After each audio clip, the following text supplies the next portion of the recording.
Welcome back, underdogs, misfits, and other little lunatics, to What Dreams May Come, the book. If you haven't watched the movie, I highly recommend it. But this book is amazing too. This is the first time reading it, and I am thoroughly enjoying it. So I hope everybody has had a wonderful day thus far. I sure have. Had a great saltwater bath, soaked, felt great. And now we're heading into 5 p.m. So, yeah. I've had my rest. We're going to read a couple chapters here, 2, possibly 3.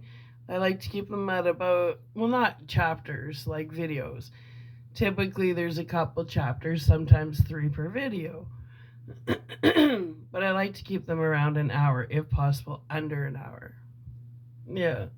So between 45 minutes to an hour is each video, typically. Anyway, let's have a water break and get right ass into it.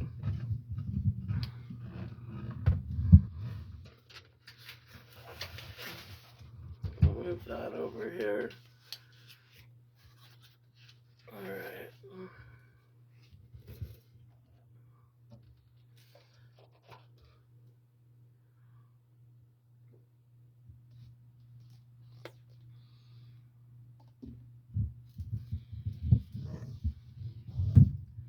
I'm on day 2 of no cigarettes, so this reading is helping quite a bit. I find when I'm like really wanting a cigarette, I'm like, go read a chapter. So I got my gum in. It's not Nicorette, just gum. Okay, are we ready? Yeah, we are. This chapter is called To Know Anne's Destiny. There it is, Leona said. I looked ahead, reacting with amazement to the sight. I'd been so intent on her word, I'd failed to notice a city in the distance. I say a city, Robert, but how different from a city on Earth. No dingy haze of smog above it, no smoke or traffic din. Instead, a series of astonishingly lovely buildings of every size, none more than 2 or 3 stories high, all standing in clear-aired silence. You've seen the Music Center in downtown Los Angeles. That will give you some faint concept of the clarity of line I saw. The use of space to balance mass, the sense of peaceful uniformity. It struck me how vividly I was able to see it despite our distance from it. Every detail stood out. A photographer would call it perfection of focus, depth, and color. When I mentioned it to Leona, she told me that we possess what might be called telescopic sight. The description is, again, inadequate, the phenomenon far more complex than mere telescopics. In effect, distance is eliminated as a sight factor. If one looks at a person several hundred yards away, that person is visible to the very color of their eyes, without the image being magnified. Leona explained it by saying that the spirit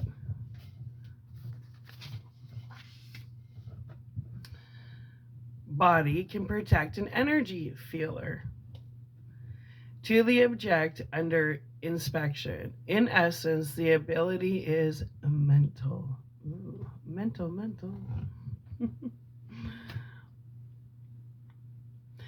Do you want to go there quickly or show how Do you want to go there quickly Or shall we continue walking? Leona asked. I told her I was enjoying the walk if it didn't take up too much of her time. I didn't want to make the same mistake with her I had with Albert. She replied that she was enjoying a period of rest and was happy to walk with me. We'd reached a lovely footbridge which traversed a fast moving brook. As we started across, I stopped and looked at the rushing water. It had the appearance of liquid crystal, every movement scintillating with the colors of the rainbow. Turning my head, I leaned over, curious.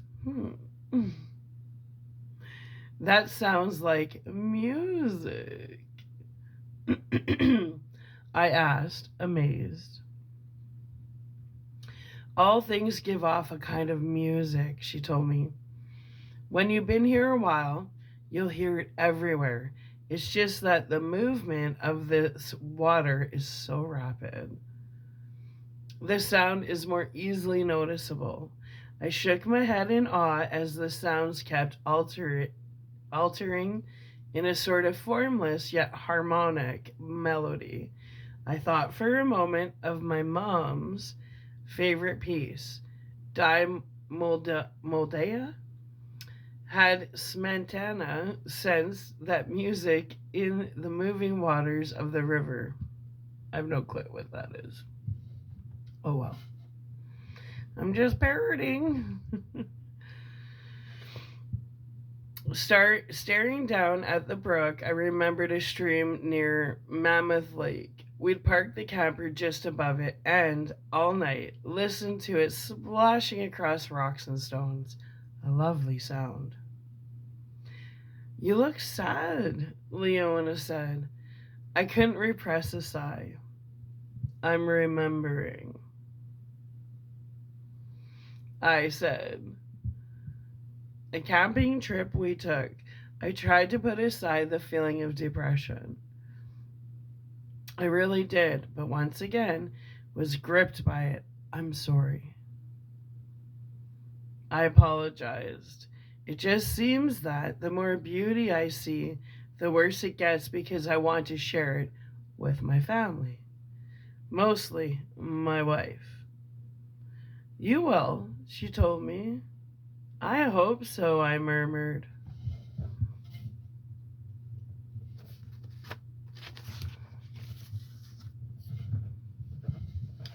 She looked surprised. Why did you say that? She asked. You know you'll see her again. But when? I asked. She looked at me for several moments before replying, Would you like to know? I started sharply. What? There's an office of records in the city, she told me. Its main job is to keep a register of people newly arrived, but they can also provide information regarding those yet to come. You mean I can find out when Anne is going to join me? It seemed too marvelous to be true. We'll ask, Leona told me. I drew in trembling breath. Let's not walk there, please. I said, All right. She nodded understandingly and held out her hand. Albert told me that you've traveled by mind a little, but... Yes, please help me, I said, interrupting her in my excitement. Wait here, Katie, she said and took my hand. I closed my eyes. This indescribable sense of movement again, with nothing visual for reference. I was more aware of it mentally than physically. There was no wind, no vertigo, no feeling of pressure.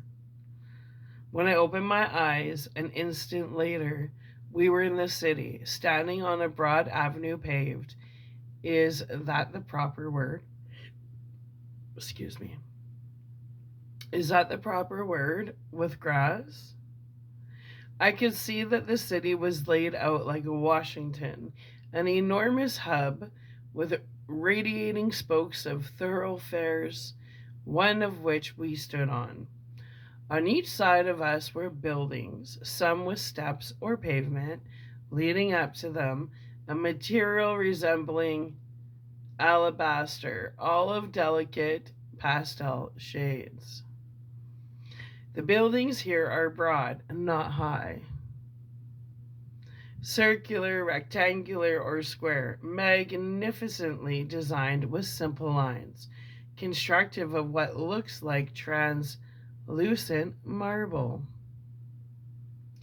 Each is surrounded by sumptuous grounds, which include ponds, streams, brooks,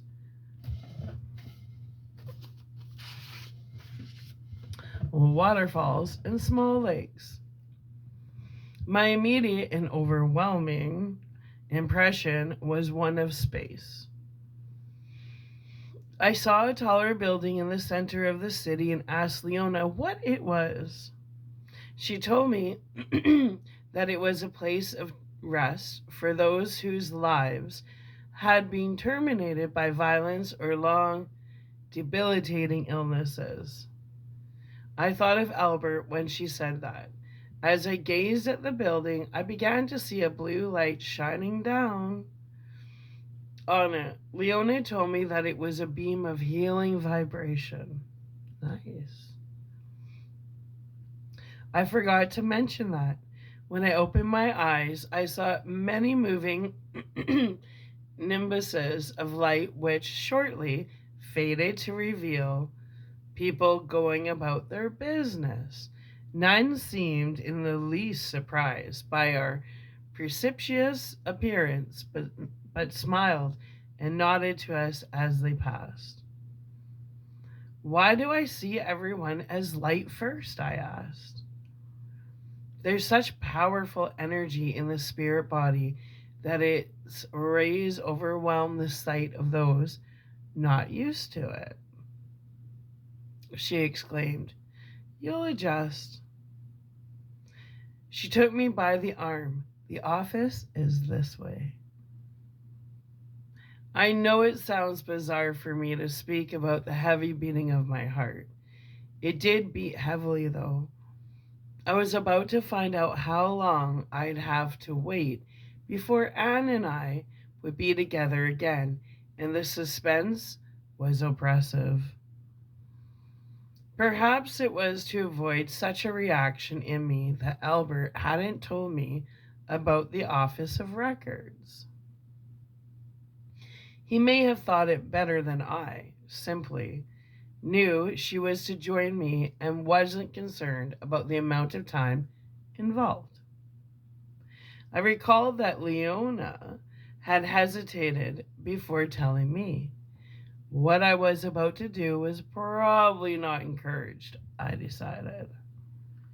The paving we were on now looked like smooth, white alabaster, which, although it appeared solid, felt springy underfoot. We were entering a large square with thickly foliaged trees of every variety growing on immaculate lawns. In the center of the square, 5 paths leading to it, was an immense circular fountain of some dozen jets. If I had not been so anxious, I would have been enchanted by the musical tones emitted by the splashing water.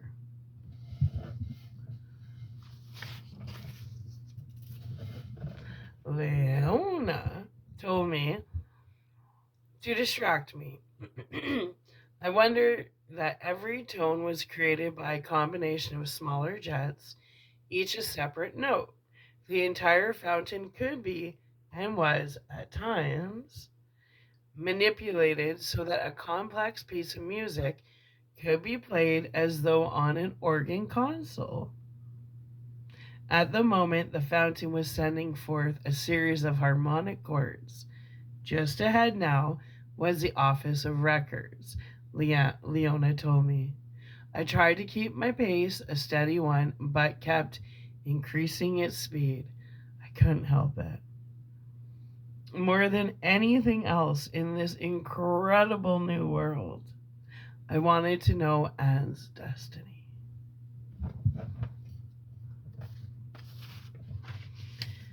Okay, so next chapter. When Anne was to join me. The Office of Records interior was immense and peopled by Leona's word, with thousands. Notwithstanding, there were little signs of noise and bustle as they would have been on Earth. Nor was there red tape. Within minutes, understanding that I use a term for Earth time which is not valid here, I was in a private chamber with a man who had me sit across from him and gaze into his eyes. The gaze. Like everyone I'd met or seen, he was extremely cordial. "What is your wife's name?" he asked. I told him and he nodded. "Would you concentrate on her?" he said. I thought about the way she looked, her short-cut brunette hair, threaded with gray, her large brown eyes, her small, upturned nose, her lips and delicate ears, the perfect balance of her features. "It's nice to be married to a beautiful woman," I used to tell her. She'd smile with pleased appreciation, then invariably shake her head and answer, "I'm not beautiful." She believed it too. I thought about her tall, graceful figure. She took form in my mind as though she stood before me. Anne always moved well. I recalled her movements with pleasure, recalled her warmth and softness against me when we made love.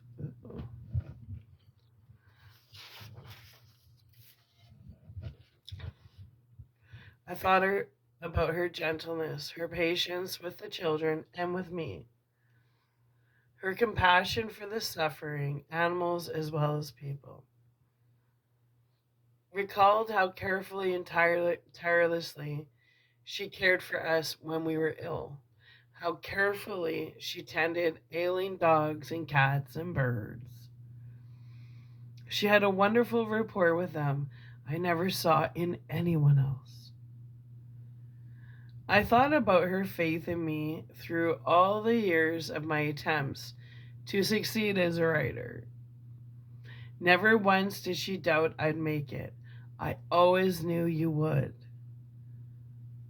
she said to me more than once, simply with total conviction. I thought about her painful background, her stern, often absent Navy father, her erratic, immature, and ultimately terminally ill mother, her unhappy childhood, her insecurities, her breakdown and beginning of analysis. The years it took to give her any confidence in herself. The horrible anxieties she suffered on the few occasions when I had to travel any distance at all. Her dread of traveling herself, of losing emotional control in front of strangers. Yet, despite these fears, her bravery in. "All right," the man said quietly. I focused my eyes on him. He was smiling. "You care for her a great deal," he said. "Yes, I do." I looked at him anxiously. "How long will it take before you know?" "A little while," he said. "We have many such requests, especially from newcomers."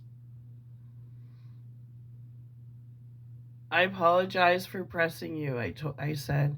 I know you must be very busy. I'm terribly anxious. Why don't you and the young lady walk around a bit?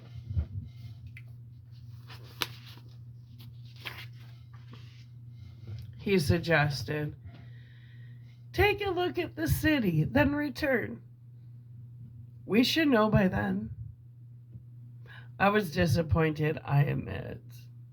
I thought it would be possible to find out instantaneously that the information was stored or something.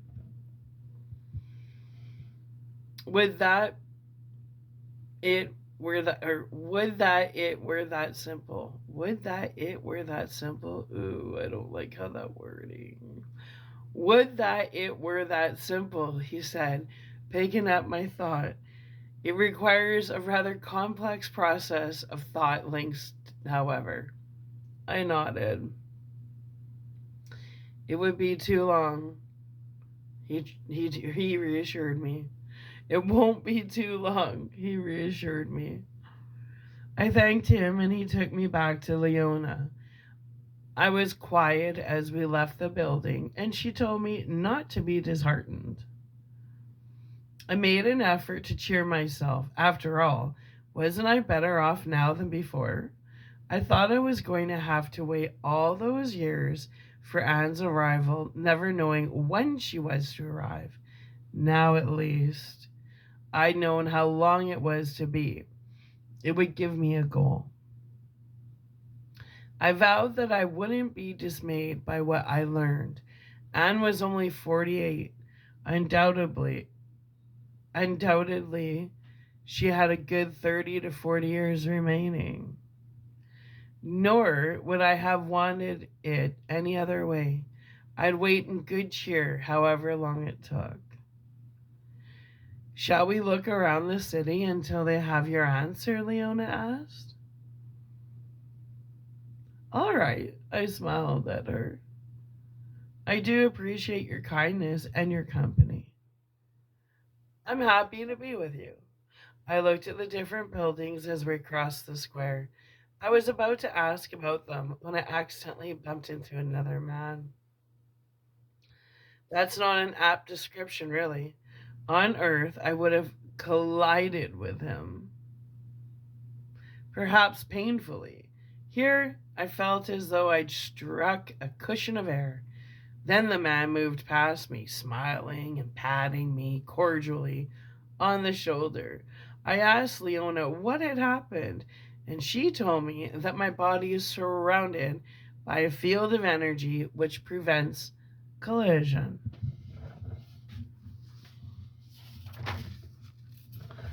Only when contact is desired does the field neutralize itself, as when the man patted my shoulder to reassure me. As we walked around the fountain, I asked Leona how the buildings were made.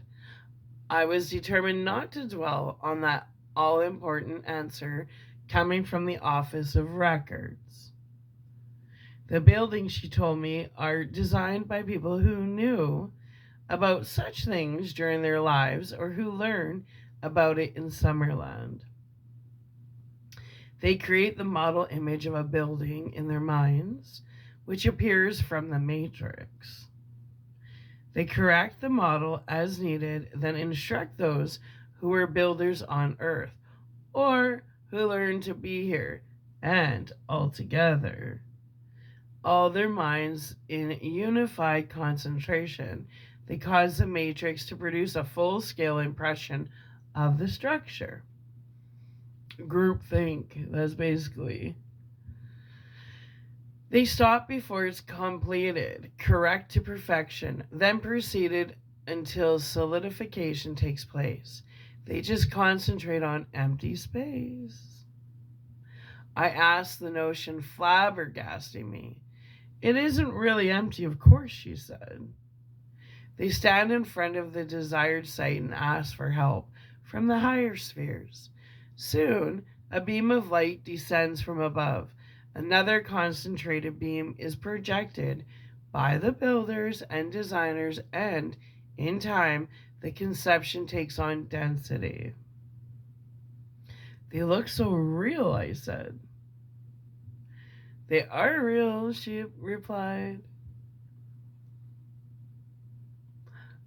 And albeit created by thought, far longer lasting than those on Earth. Here, there's no erosion and materials never decay with age. I asked her if anyone lived in the city, and she answered that those who prefer to live in cities on Earth prefer it here as well.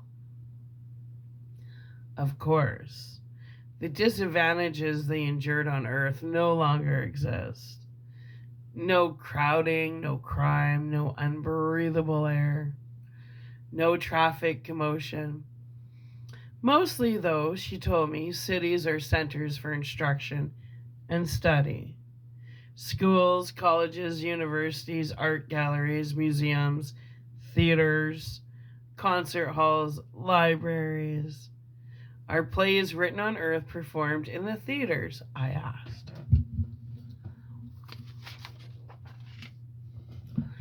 If they're appropriate, she said. Nothing's that sordid, though. Nothing conceived merely to harrow an audience. Albert mentioned a line from a play he couldn't have seen on Earth, I said. He may have seen it here, she told me, or on Earth. It's possible when one is advanced enough to visit Earth.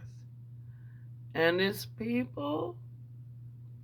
Leona's smile was understanding. You'll be able to see her later if you wish, she said. But then you may not want to, though. Not want to? I couldn't understand how she could say such a thing. Not from a lessening of devotion, she explained, but because your presence can do no good for her. And, well, because descending to that level isn't all that pleasant. So he has to lower his vibration tremendously to connect with Anne. She must be in a deep depression and her vibrations are really freaking low. So in order to connect with her, he has to descend onto her frequency. I wouldn't. Anyway, why, I asked. Because she hesitated for a moment or two before going on. One has to lower one's entire system to adjust to it, which can be physically and mentally uncomfortable. She smiled and touched my arm. Better to avoid it, she said. I nodded, but couldn't believe I'd ever want to avoid it if, in addition to knowing when Anne was due to join me, I could actually see her from time to time. The wait could be endurable. I was about to ask another question when I noticed that, as Leona had predicted, the new nimbuses of light were starting to fade, and I could see the people more clearly. I confess, not to my credit, that I felt momentary surprise at seeing other races, as well as my own. I realized then how rarely I'd seen them in my life, especially at home, and how terribly limiting a view that creates. What would a rabid segregationist say? I asked as we walked by a black man, exchanging smiles with him. I doubt if he'd ever be in Summerland, Leona said. Anyone who couldn't understand that what's important is a man's soul, not the color of his skin, would never be content here.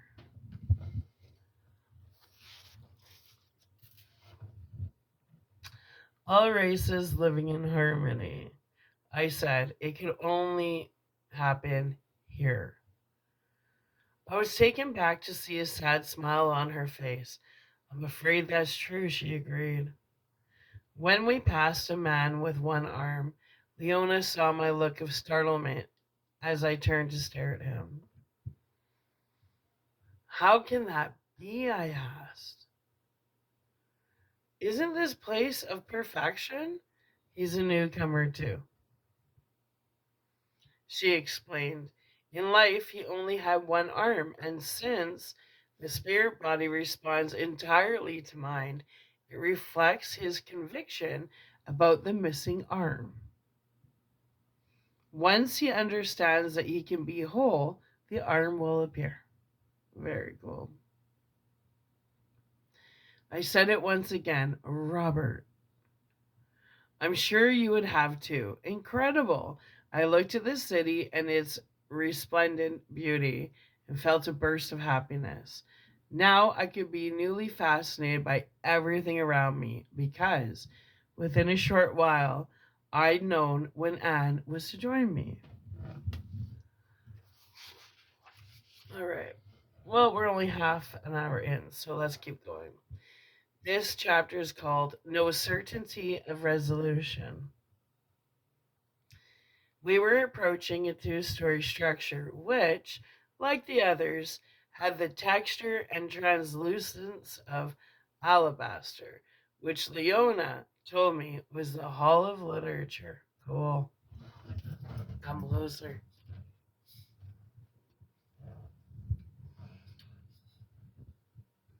Hello there. This is getting good. Okay. We ascended the broad steps and went inside. Like the Office of Records, there were many people inside, but almost total silence. Silence is golden. Okay. Leona escorted me into a large, high ceilinged room, the walls of which were shelved with books. Spaced throughout the room were large, attractive tables, dozens of people sitting at them reading. I realized abruptly why it was so quiet. The main source of sound absent since we conversed with our minds. We can talk, not disturb anyone, I said. A perfect library, right? She smiled. Oh, that's right. I looked around the room. What kind of books are these? The histories of every nation on earth, she told me, as they were, though, nothing suppressed. Oh. That must be an eye opener, I said, thinking of the near impossibility on earth of trying to establish the literal truth of history. It is indeed, Leona agreed.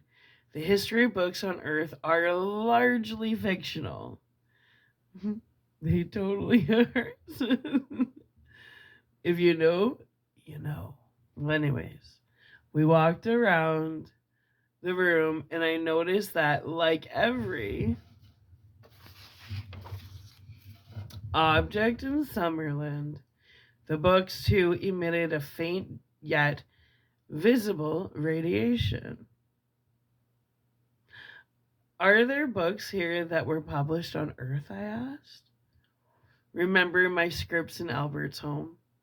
Leona nodded, as well as some that are yet to be published there. My imagination's going wild. I love this book. How does that work? The contents will be impressed on the brains of living persons. It's like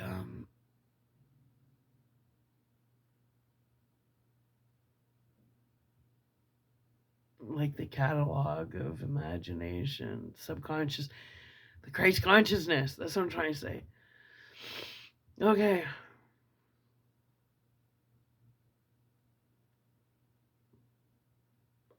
Will they know they didn't really write the book? That's a rather complicated question, Leona said. Generally speaking, however, they don't know. I'd like to read one of those, I said. They're not usually available, she told me. Those who read them might, in some way, mar them. How, I'm not exactly sure. I wanted to read a particular book once, though, and was told that since everything here is mental, my thoughts might alter the contents of the book. That's so trippy. Wow. She took me to another room which was devoted to books on psychic science, the occult, and metaphysics. Ooh. I got lots of those books. Walking among the racks, I felt emanations from them more powerful than those in the history room. So basically, this is like a library downloads. You know, when we all get downloads, well, not all of us, but when we're tapped in and get downloads, this would be like where the downloads come from, and then we write and talk about it. Very cool.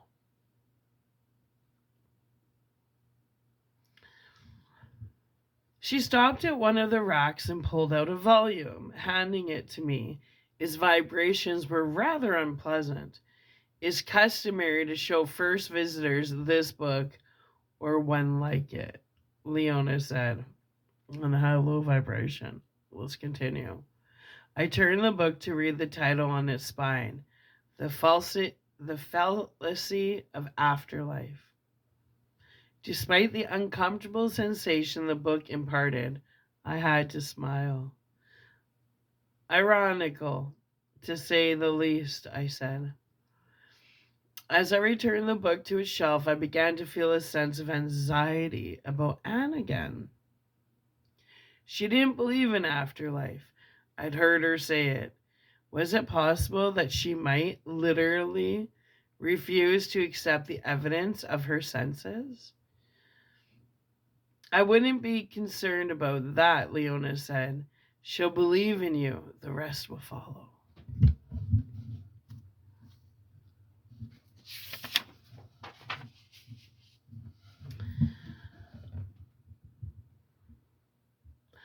I won't describe our full tour of the Hall of Literature. It is not really part of my story. Suffice to say, the building and its contents were unendingly impressive. When I commented on the imitation of all that knowledge to be studied, Leona reminded me that I had unlimited time in which to study it. As we left the building, I turned to her questioningly.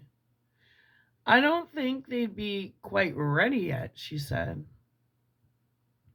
All right, I nodded. Patience, I told myself. A little more time and you'll know. Would you like to see one of our art galleries? Leona asked. Fine. She squeezed my arm. It'll be very soon now. We exchanged a smile. I apologized for being so selfish. He just wants to know about Anne. Excuse me. I said, I haven't asked a single question about you. There's a lot of time for that, she replied. Your first priority is your wife. I was about to reply when another surprise occurred. A woman passed us with a strange, drifting kind of movement, looking as though she were in a coma, walking underwater. Excuse me. For several moments, she reminded me of the waxy image of myself I'd seen at the seance, and I felt a chill. Who is she? I asked. Water break. My throat is so itchy. Oh, it's dry. Winter dry.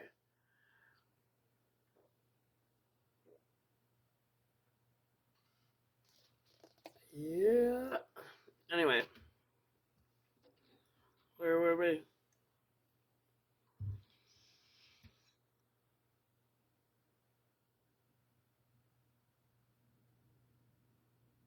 Okay.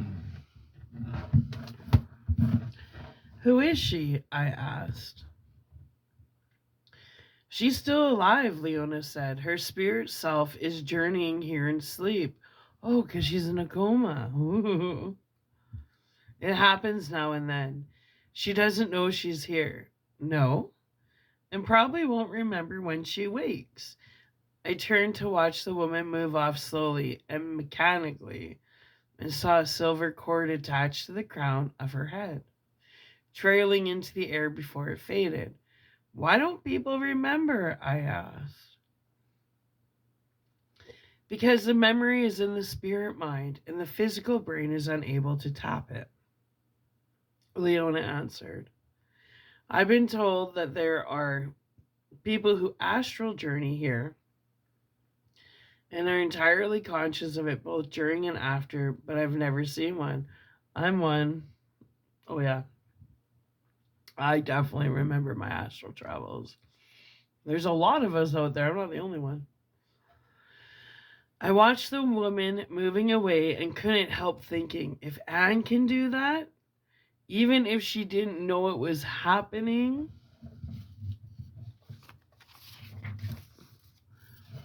I could see her for a short while, maybe even touch her. The thought filled me with a longing so acute that it was almost physical. Remembering her warmth and softness against me, I could actually feel it in my flesh. With a pained sound, I turned back to Leona to find her smiling understandingly. I returned the smile with effort. I'm not good company. I know, I told her. Of course you are. She shook my hand. Come on. We'll take a brief look at the gallery, then find out when she'll be with you again. The building ahead was circular, its marble-like exterior carved with beautiful designs of flower and foliage. Its interior was massive, containing what seemed to be an endless, curving gallery, the walls of which were hung with great paintings. Groups of people stood appreciating and examining, many of them teachers with their students. I recognized a Rembrandt and commented on what a perfect reproduction it was. Leona smiled. The one on Earth is the reproduction, she told me. This is the original. I don't understand. The painting in front of me was the one Rembrandt had in mind, she explained, as perfect as his genius could envision it. What he did on Earth to reproduce that perfect mental image was subject to the limitations of his brain and body and created with materials subject to decay. That was his unmitigated vision, pure and eternal. You mean all artists on Earth are only reproducing paintings already in existence here? Is that such a trippy thought? Like music, all art. They're just like replicas.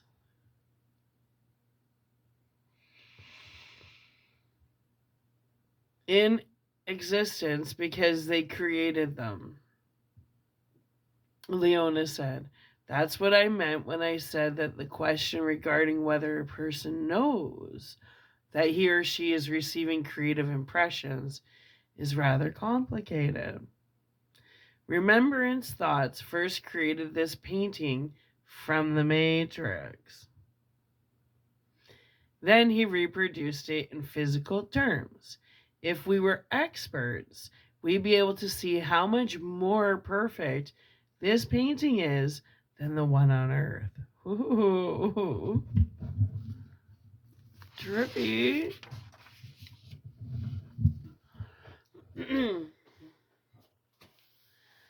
Every work of art here is alive. Colors glow with reality. Each painting seems almost not a good description, but the closest I can come. Three-dimensional, possessing all the qualities of relief. From a short distance, they look like real scenes rather than flat representations. In many ways, I think that the happiest people here are the artists. Yeah. Leona told me, matter here is so subtle, yet so readily manipulated. The artist's creativity can be fulfilled without limitation. I tried hard to maintain an interest in what she was showing and telling me, and it was fascinating still. In spite of all attempt, thoughts of Anne kept creeping back, so much so that when Leona said, "I think we can find out now," I uttered an uncontrollable sound of relief. "Can we go there by thought?" I asked. She smiled and took my hand. This time I didn't close my eyes and still couldn't follow it. We were in the gallery. I blinked. And the man from the Office of Records was in front of us. "Your wife is scheduled to cross over at the age of 72, he told me. 24 years was an immediate thought. It was such an appallingly long time. "Remember that time is measured differently in Summerland," he reminded me. "What would seem an eternity on Earth can pass very quickly here if you're active." I thanked him, and Leona and I left the Office of Records. I continued walking with her. I made conversation. I smiled and even laughed. But something was wrong. I kept thinking, everything is settled now. In 24 years, we'll be together again. I'd involve myself in study and activity, prepare a home for us, exactly what she'd like on the ocean. With a boat, everything was settled. Why then was there no assurance, no certainty of resolution?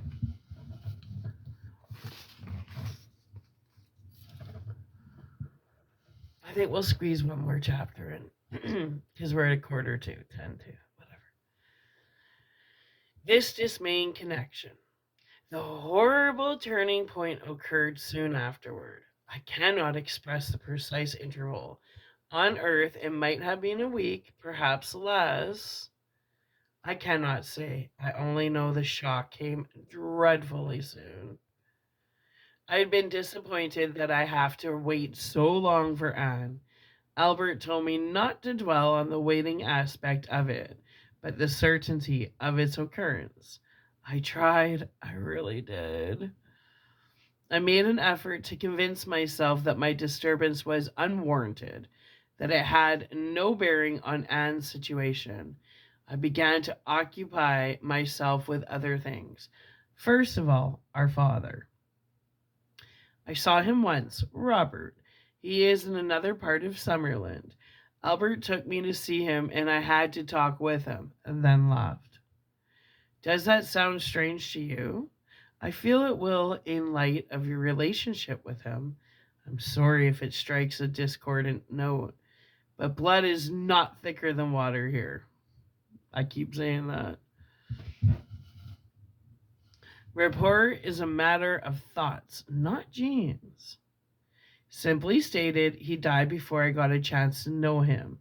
He and Mom were separated when I was a young child, so that there could be no affinity. Accordingly, though, I was pleased to see him and he to see me. Neither of us felt any compelling urge to further the relationship. He is a fine man, though. He had his problems, but his dignity is unquestionable.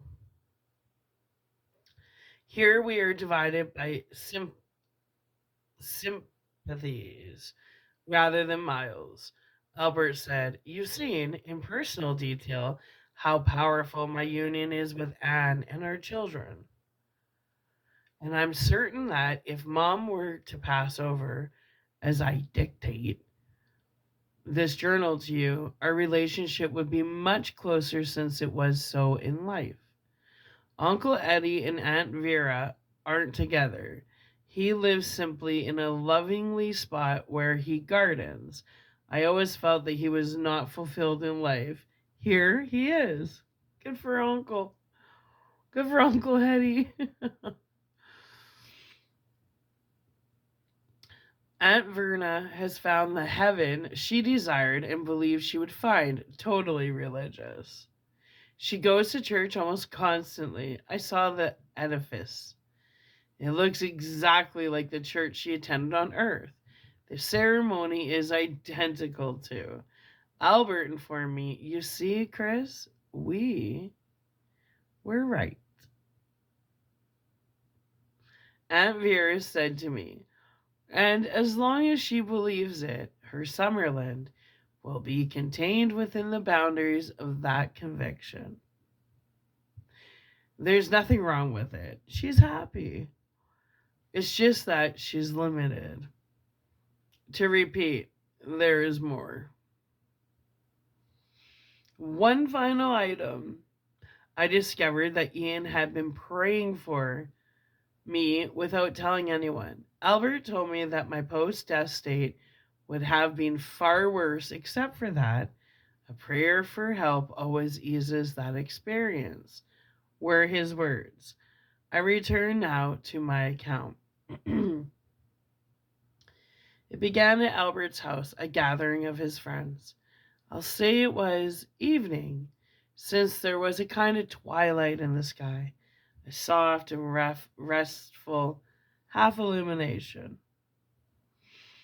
I won't attempt to tell you everything they spoke about, although they tried to make me part of the conversation. Most of it was far beyond my understanding. They spoke at length about the realms above this one, levels at which the progressing soul becomes at one with God, formless, independent of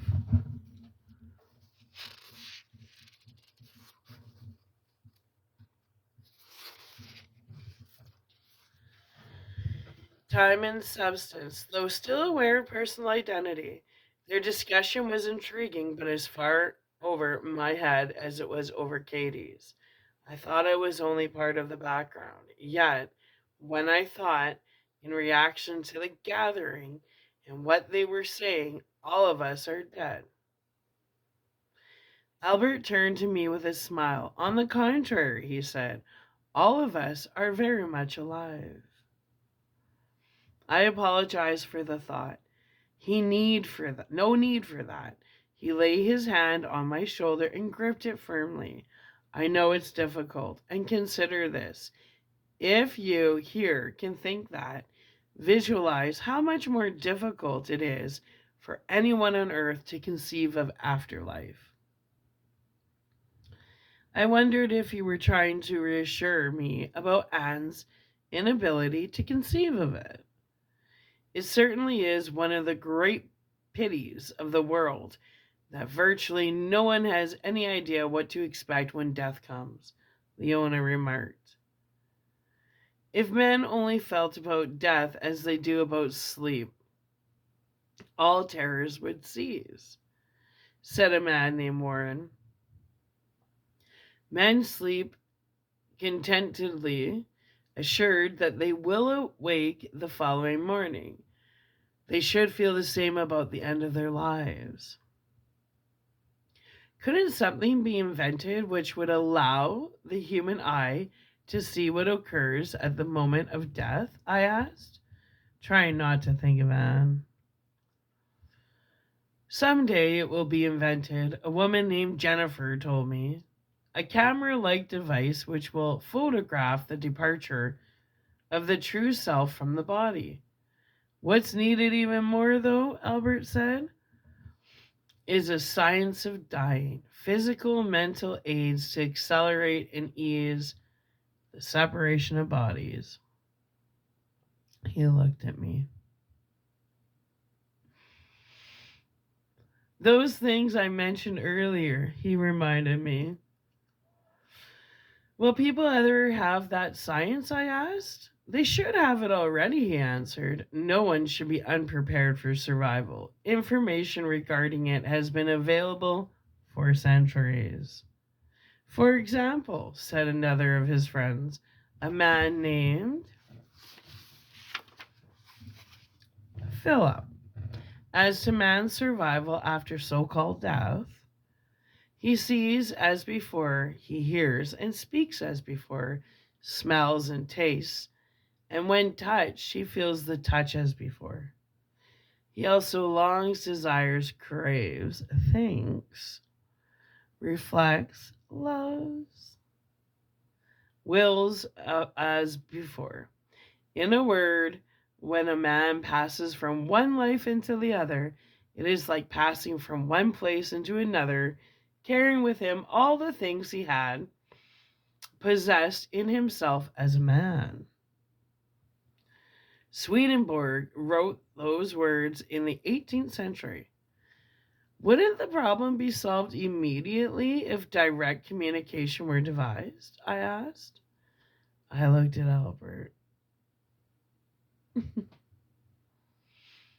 That wireless you spoke of earlier. In time, that too will happen. Wireless? This was written in like 77. Fucking wire, fucking internet. Wrecked everything. Our scientists are at work on it constantly. It's a tremendously difficult problem, though. It would certainly make our work easier if there was such a wireless, said another of Albert's friends, a man named Arthur. I looked at him in surprise. It was the first time since I'd arrived in Summerland that I heard an inflection of bitterness in anyone's voice. I remember in grade 9, our teacher went around the classroom and she asked everybody what we thought would destroy the world. And I said technology, and she sent me to the office and I got written up. And to this day, I still say technology. It's destroyed people. Yeah. It has taken people out of the natural rhythm of life. Yeah. It's basically made everybody ADHD because everybody has a TikTok mind. 2 minutes of attention span. Fucking stupid. Anyway, don't let me get started. Technology, I said, would wreck humanity, and I'm fucking right. Yeah. People can steal anybody's identity over the internet. You couldn't do that before in person. Yeah, it's a bunch of bullshit. Anyway, meta dorks. But let's go.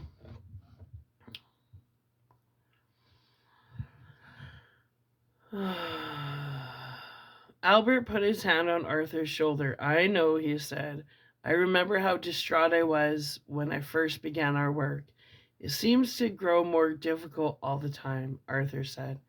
So few people who come across possess awareness of any kind. All they bring along with them are worthless values. All they desire is a continuation of what they had in life, no matter how misguided or degraded. Yeah, true story. He looked at Albert with a pained expression. Will those people ever progress? He asked, even with our help? As they continued talking, I could feel myself becoming apprehensive once again. What exactly was Albert's work, I wondered, and to what dark places did it take him? Worst of all, why did I continue to associate this anxiety with Anne? It made no sense to me. She possessed awareness. Her values weren't worthless, she wasn't misguided, and she could never be called degraded. Why then was I unable to break this dismaying connection?